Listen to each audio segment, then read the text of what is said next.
You already know it's fake. The spy doesn't get tired. The car never crashes unless it's cool. The earpiece always works right on cue. The lie isn't the problem. The lie is the point. And still, we watch. Again and again. James Bond, Jason Bourne, Ethan Hunt in Mission Impossible. These aren't just characters, they're fantasies. Quick, what was the villain's plan in any of these? Exactly. We don't remember the plots. We remember the moments, the rooftop chases, the watch that's secretly a bomb, the casually whispered threat. Spy movies don't have to make sense. They just have to feel like they do. That's how they have survived for over 60 years, never reinventing the formula, just reloading it for each generation. Across styles. Across wildly different definitions of what it even means to be a spy. Maybe it's not about realism. Maybe it's about what these movies let us feel for 2 hours at a time. Spy films have always been shapeshifters. They borrow from action, thriller, mystery, even comedy, and remix themselves for the moment. In the Cold War era, Bond arrived almost like propaganda, but in designer clothes. Dr. No in 1962 was more than a movie. It was a national flex. Britain may have lost its empire, but Bond could still seduce a woman, shoot a villain, and save the day without wrinkling his suit.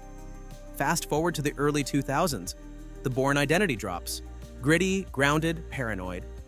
Suddenly, espionage looks more like surveillance and trauma than martinis and quips. It made older spy films seem almost cartoonish. Even Mission Impossible, which started as a glossy mid-90s reboot, got sharper, leaner, and somehow more physical. Tom Cruise didn't just act, he launched himself off buildings, and the more real the stunts got, the more audiences bought in. It's spectacle, yes, but it feels earned.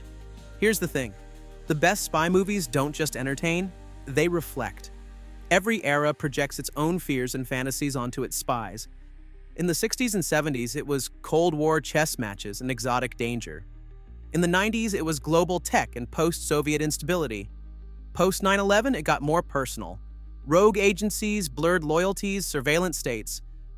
Bourne doesn't know who he is. Jack Ryan constantly questions the job. Ethan Hunt is betrayed by his own agency again and again. Even Bond, especially in the Craig era, starts asking, who exactly am I working for? There's a reason these characters are all cut from the same cloth. They're composed, competent, 10 steps ahead. It's not about brute force, it's about style under pressure. There's comfort in that, a kind of cinematic therapy. And the fantasy isn't always macho. In Kingsman, Eggsy isn't born into it, he earns it. From street kid to super spy, not because of bloodline, but because someone gave him a shot. There's a quiet satisfaction in watching someone underestimated by the system rise above it, especially when they rewrite the rules on their own terms. That tension between class, power, and identity gives the genre its edge. It's not just who the spy fights, it's who the spy represents. It's not toxic, it's aspirational. Even parody films like Austin Powers or Johnny English, where the agents are complete disasters, still work. They fail upwards. They survive anyway. Because deep down, we love the idea that you don't have to be perfect. You just have to make it through. Adaptation is the reason this genre has outlasted trends, technologies, even entire political eras. Bond alone has reinvented himself at least 5 times. Brosnan's GoldenEye reintroduced Bond for the digital age. Craig's Casino Royale stripped it all down. Post 9/11, brutal, almost apologetic. Now, with the next Bond incoming, the big question isn't about the gadgets, it's about tone. Will Amazon fumble it? Mission Impossible somehow keeps topping itself. The latest films aren't just popular, they're critically loved. That's rare. Tom Cruise insists on doing his own stunts. He learned how to fly a helicopter for Fallout. Not act like he's flying, actually fly it.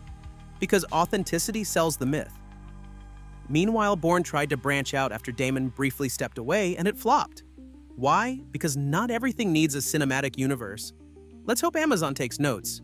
Even Jack Ryan, now streaming, dials down the explosions and leans into geopolitics. Different pacing, same stakes. You can't keep a genre alive without laughing at it sometimes. That's where Austin Powers and Johnny English come in. They're spoofs, yes, but they're also checks. They prevent the genre from taking itself too seriously. By calling out the cliches, over-the-top gadgets, seductive agents, megalomaniac villains, they make room for the more serious films to reset.